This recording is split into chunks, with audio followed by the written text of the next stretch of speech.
because makeup objectively is a byproduct of patriarchal beauty systems. And only recently, in the modern age, has it finally become something that can be used for creative freedom, identity, and control. When people say it's empowering, it focuses solely on the individual, not where the desire comes from structurally whatsoever. The fact that the world rewards women for beauty, the fact that you're treated better if you're more conventionally attractive, and that people internalize what is considered acceptable or unacceptable beauty. Oh, lesbians wear it too, like that's not just for men. I'm not saying it's just for men. We all fall under the same system. And your choices do not exist in a vacuum. Oh, it annoys me that people are so incredibly resistant to this take. Why? Just because you don't like being told that your choices aren't fully independent and that they are affected by social structures. It functions socially as a means of rewarding conformity. When I see women talk about, say that makeup isn't empowering to women and girls will attack her being like, oh, you're such a pick me. As somebody who wears makeup, I feel cognizant enough to know that this choice isn't fully mine. This preference of mine isn't fully mine. Am I gonna stop wearing makeup? Are you gonna stop wearing makeup? Just because somebody realizes something intellectually, are you gonna stop doing it because of the systems that we have to live under? I still have to live under this type of society. What if I told you that for most of Indian history, beauty was never really a woman's job? Men lined their eyes with kajal, wore perfume, adorned themselves with jewelry, and actually focused on grooming. The idea of makeup and getting ready only for women is fairly new, and yet today, we've somehow reached to a point where women leaving their house without makeup feels unpresentable. So, what exactly changed? This is a question I always ask myself. Is this because of colonialism, capitalism, the beauty industry, or today's internet? Or makeup is genuinely empowering and we are just overthinking it? This is something which is very unanswered in my life. So, this is an open conversation. I don't have fixed views on it yet. So, the comment section is open. Do share your views, and I would love to change my mind about it. That said, for now, when I worked on this video, this is where I stand. I don't think of makeup as something inherently oppressive, okay? I think of it as something of art. If you want to do it, you want to do it. If you don't want to do it, don't do it. But it is very important to individually know what your relationship is with makeup. If you cannot step out of your house without a base makeup, I think that's a problem. Somewhere along the way, we are sold this idea that there is always something that women have to fix about themselves. Somehow we look less presentable, less confident without makeup, or at times even less valuable. And somehow this is empowering. Or maybe we have just become really good at marketing beauty standards or catering to beauty standards as empowerment. There are women who apply makeup, there are women who don't apply makeup. If you're not applying makeup, am I taking away your womanhood? Absolutely not. I've spoken about my insecurities at length on my channel. But if you are someone who's watching me for the very first time, I have dealt with acne since the age of 17 up till now. I'm turning 25 this year. Been through it. I still post myself without makeup as well. That's one of my visions for this year. It's literally on my vision board on the top right there that I want to shoot my videos without makeup as well. And I have started taking those baby steps as well. I have posted 2 long form videos without makeup. I've posted several reels without makeup. I've posted myself on my spam account on the stories without makeup while I have acne breakout as well. I'm learning my way through. And I have actively also been the person who has never really applied makeup through junior college, through undergrad. Even in my masters, there are days if I feel like, oh, I've just shot my video, I don't want to clean my face, I just want to run to college. That has happened. But I do not feel the need to apply makeup when I'm heading out. But being on camera is something that I do deal with because I'm putting out myself for thousands of people who I don't know in real life and I know are going to have opinions about my face, about my skin, or something like that. So this is an insecurity that has newly developed because I never thought I'll be a YouTuber. So for me, makeup is at the moment like a ritual before I shoot some music. While I put on my makeup, get ready, and then start shooting content. So it's a routine that I follow. But at the same time, I also think in a lot of ways, makeup has done more harm than good. For every makeup product that I own, it was an insecurity created by the beauty industry. Okay, but here's where I think the problem actually starts. Now, if you are someone who applies makeup and likes to get ready before heading out to college or to work, and one day you're like, oh, maybe I'm running out of time, I'm late to work, I don't want to put it on, I don't have time to put on makeup, and people start questioning, are you sick? Are you okay? You look really tired. If you're tackling questions like this, eventually your confidence is going to be tied around whether you're wearing makeup or whether you're not. And that is where I think it's not empowering anymore. If the questions start affecting you, I think that's a problem. So that is the reason I say people will say a lot of things.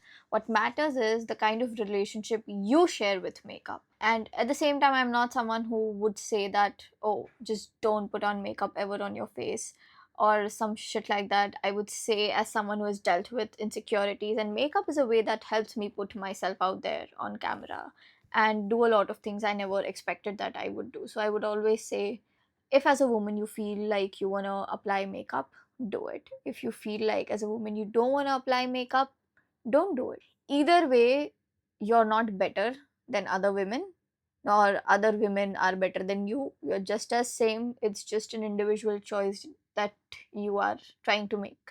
As long as you're not trying to demean the other person. I have been on both the sides. I was just the same person with makeup, I'm just the same person without makeup. It isn't changing my personality, my point of view, my thoughts, any of that. Providing me a medium to put myself out there, yes. So again, if the marketing has worked so well, the beauty industry has done a really, really good job in making you feel that you cannot go out and visit the store next to your house if you don't put on makeup. They're just too good at marketing. I think for some people, makeup could be oppressive because there are a lot of girls growing up who never wanted to put makeup on. I was one of them. Every function that I attended, are you even a girl? लड़कियों के makeup नहीं लगाना है. Get ready.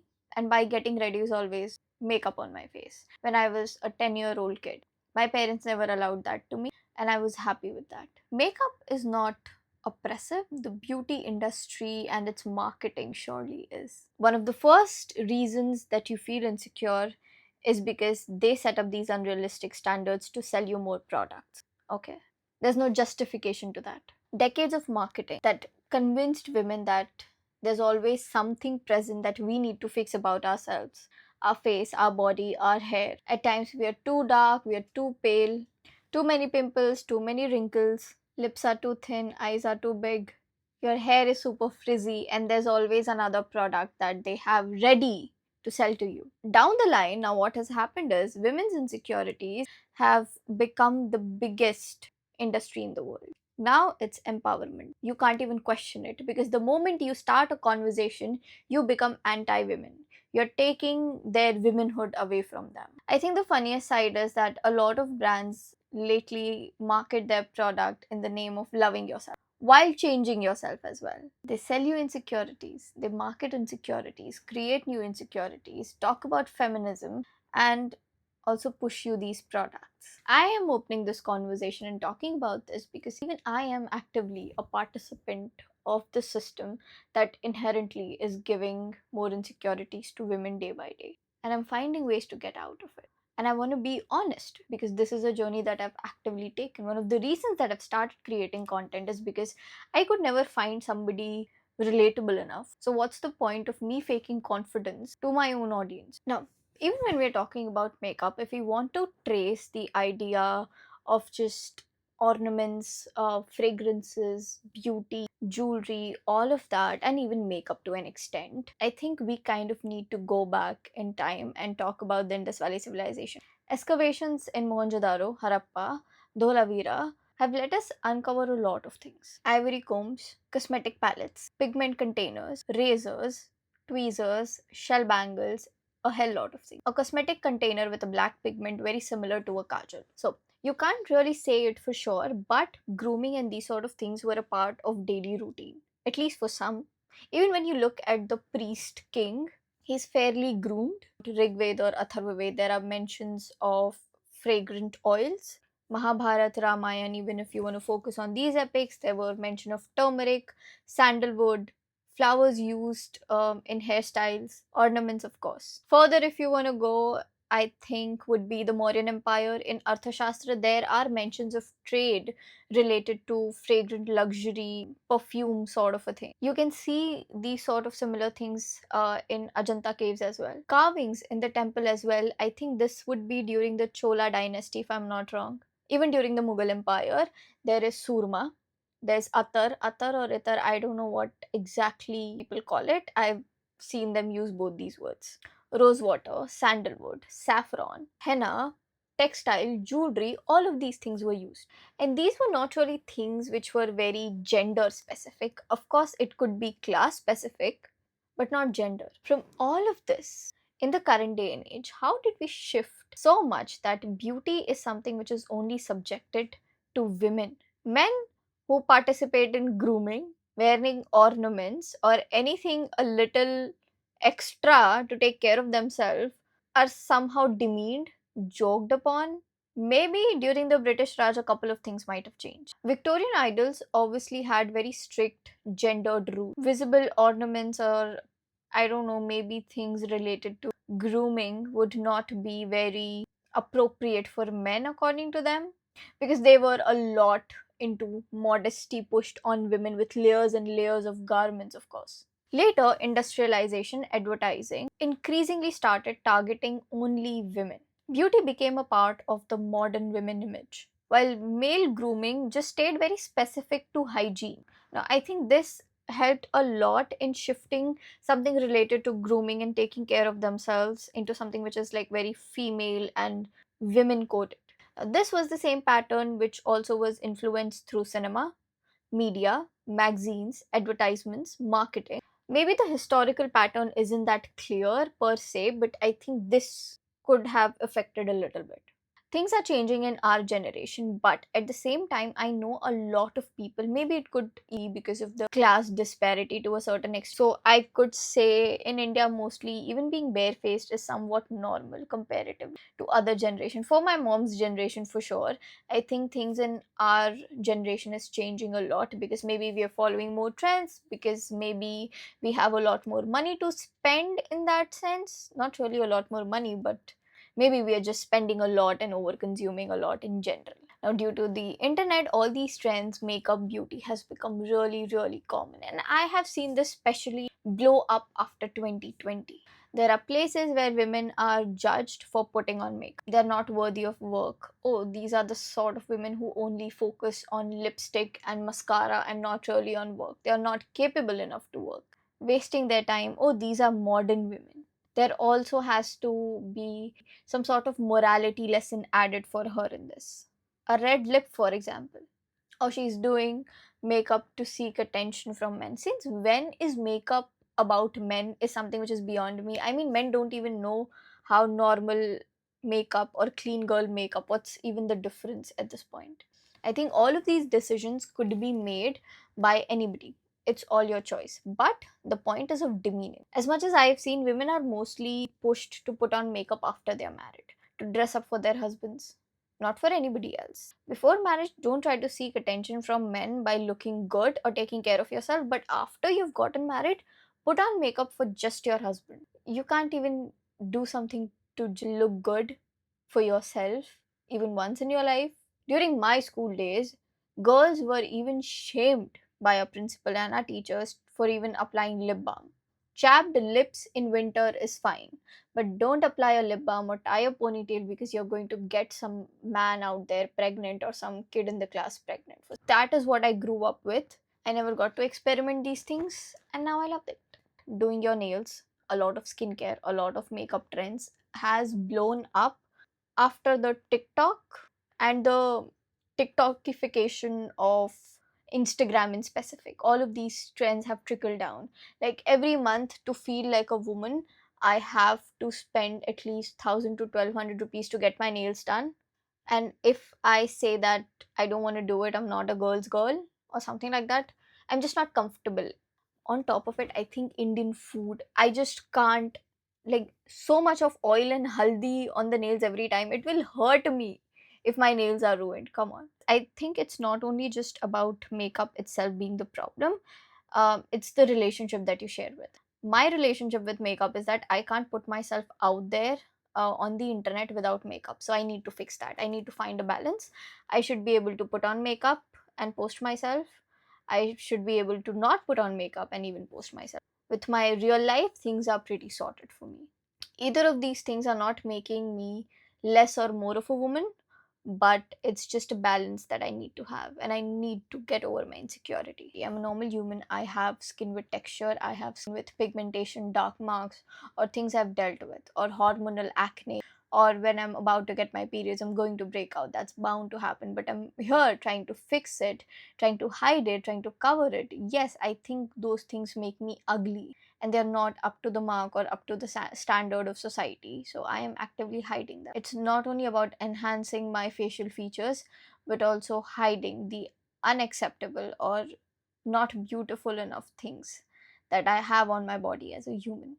I think every time, even when I go to watch my videos, I feel like, oh, the person on the screen is very different from what I look in real life. I had this conversation with my partner very recently. So it's like I've listened to all of your yaps, okay, while I'm on a call with you or while we're hanging out together. So there's nothing as such new in your videos that I get to hear, because obviously while I'm working on the videos, we are actively going to have a conversation. But he's like, every time I turn on the video and I watch you, and I'm like, what do you mean by watching me? He goes, I barely see you all this dressed up with makeup on. Whenever I see you, you're just in your normal zone with no makeup, tired or some shit like that, and it feels good to see you like that. I feel good that I can be around him without pretending, without covering myself, the scars that I have, the bad tired self. But at the same time, it also made me feel there are two versions of myself: the one that you guys see and the one that actually exists, that my parents see or that he gets to see. And I feel that's not really that confident of me and not very honest of me to put out. So this was not a video where I'm trying to say that you should not wear makeup, not do skincare, not go and get your nails done. But I think it's good for us to open a conversation without throwing allegations at each other. This is something that we need to talk about. There are a lot of unrealistic standards present in society because of marketing and the beauty industry. A lot of things which are inherently, in a way, unrealistic for women in specific, very demeaning, has been called as empowerment, or the way for them to make money and for us to waste ours time, energy, mental health, a lot of those things. And I think it's important to talk about. If anybody felt offended or triggered by this, I'm really, really sorry. That is not what I wanted to do. I was just sharing my own opinions and what I have grown up with and what my point of view is on it. Yours can be absolutely different. No issues, just love for you. And yeah, if makeup makes you feel good about yourself, I am really, really happy for you. And if it doesn't, I'm happy for you as well. Do whatever you want in your life to feel confident, happy. End of it. And please, I beg of the comment section to change my opinions in this. I really need to have a very, I don't know, proper, like prim and proper opinion on this, because this is affecting me as well in real life. And yeah, at 25, I think I should have an answer, at least for this. That's it for today, and I will see you guys next week.